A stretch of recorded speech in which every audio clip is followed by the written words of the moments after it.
Hey everyone, welcome back. So today we're tackling a massively important topic for your BA first year history exams. In this explainer, we're breaking down chapter 9, which is entirely focused on India during the Gupta Age. We've designed this breakdown specifically to help you lock in the core concepts you're absolutely going to need for your exams. We're keeping things crystal clear, highly structured, and super focused. Okay, let's jump right into this. We've all heard the phrase, right? Is the Gupta period remembered only because it's famously called India's Golden Age? I mean, it's a really catchy title, but the answer to that is an absolute no. There is so much more to this era than just a fancy label. We're talking about groundbreaking, across-the-board developments, from exactly how they ran their government to the daily lives of everyday people, their religious practices, a totally booming economy, and some truly incredible leaps in education and the arts. So here is our roadmap for the session today. 1. Introduction to Gupta India. 2. Central and local administration. 3. Society, religion, and economy. 4. Education, literature, and art. And finally, number 5, key exam points. All right, let's kick things off with Section 1, Introduction to Gupta India.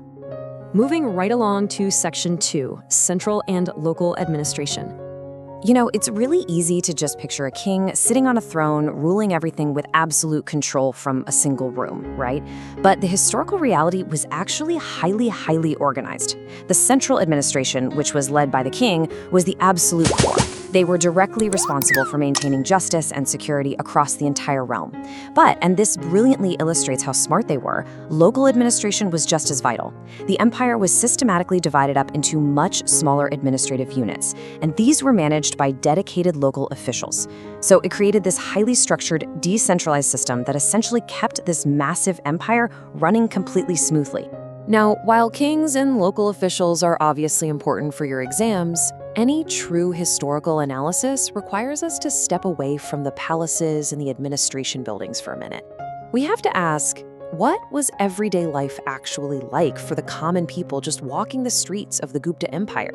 That brings us to Section 3, Society, Religion, and Economy. Now, what's really interesting about this is how everyday life was just deeply intertwined with these socioeconomic and religious structures. Society was heavily organized around the Varna system, with a really wide variety of diverse castes shaping how people interacted socially. And religiously, it was an incredibly dynamic time. While the rulers primarily patronized Brahmanism, Buddhist and Jain faiths were coexisting incredibly strongly right alongside it. This actually led to a massive surge in temple construction and religious activities. And to fund all of this, they had a thriving economy. It was driven mostly by agriculture, that was the backbone, but it was heavily supported by specialized crafts and a super bustling trade network. Let's shift gears to Section 4, Education, Literature, and Art. Look, true, lasting societal development requires way more than just a strong military or a wealthy economy. If a society lacks art and education, it simply isn't fully developed. And the Gupta period is revered as this massive cultural hub precisely because it flourished intellectually. We see the widespread growth of the Sanskrit language basically becoming the absolute cornerstone of education and literature. And honestly, you absolutely cannot talk about this era without mentioning the literary giant Kalidas. His remarkable works, alongside some huge leaps in artistic achievements, are a primary reason this time earns such immense historical respect. It was a total cultural boom. All right, wrapping things up with Section 5, Key Exam Points. Let's bring it all together so you can take a mental screenshot before test day. Here are your 4 main themes for the exam. Number 1, remember the duality of the central and local administration. Kings handled the big security stuff, while local officials managed the administrative units. Number 2, review the socio-religious diversity. You gotta know the Varna system and the strong coexistence of different faiths. Number 3, understand that while trade and crafts were a big deal, this was fundamentally an agriculture-led economy. And number 4, note the incredible cultural achievements, completely driven by the Sanskrit language and Kalidas. Got it? So if this explainer helped make Chapter 9 clear and accessible for you, please hit that like button, share this with your classmates, and definitely subscribe to Learn with Vaishali for more chapter-wise notes and exam-oriented sessions. Keep studying, keep asking those great questions. And I'll leave you with this one thought to chew on.